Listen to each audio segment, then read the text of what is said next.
Hello there, Paula de Fougerolles here to tell you about some of the key characters in my historical fiction series, The Chronicles of Iona, which tells the untold true tale of the two men who in the 6th century founded the monastery of Iona and the nascent kingdom of Scotland.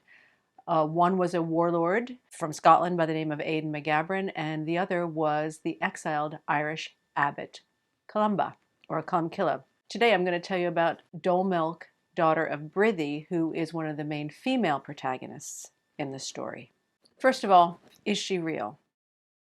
We know that somebody by the name of Domelch begat somebody by the name of Gartnate, who in 584 succeeds Brythi MacMailcin as king of the Picts. And Brythi MacMailcin appears quite a lot and figures quite prominently in our main source for the period, Out of Non's Life of Columba.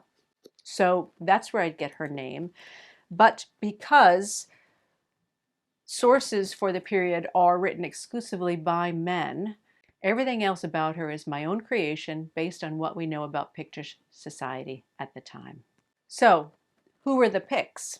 The Picts were the people who lived north of the Antonine Wall. That is the wall that the Romans built between Edinburgh and Glasgow, in part, well, to end their empire, but also to keep the Picts out, because the Picts were the enemies of Rome, and in fact, they were the enemies of everyone. We don't know an awful lot about them. Their name means the tattooed ones or the painted ones. That's what Picti means in Latin. As a culture, the Picts have until very recently been lost to us. They are one of the lost people of the early medieval period because we don't have any sources that they wrote about themselves. We only know about them by the observations of other writers who were in fact their enemies. But very recently, all of this has been turned on its head. We're getting some very exciting new archaeology out of especially the north of Scotland by various groups, including the Northern Picts Project. So we're learning quite a lot more about who the Picts were, where they lived, and what their society was like. The Picts didn't have a written language. They picked up Gaelic and they picked up Latin from the Gaels, from the Scots of Dalriada, in part because of the work that Aidan McGabran and St. Columba did, but that's all later than the period that I write about. So instead, what we do know from Roman writers and others, including Bede, is that the Picts grouped themselves into two federations made up of 7 ancient kindreds. There was a federation in the north called the Caledoni, and a federation in the south called the Meathi. I have Domelch being born into the northern kingdom, the Caledoni, in about 542 AD.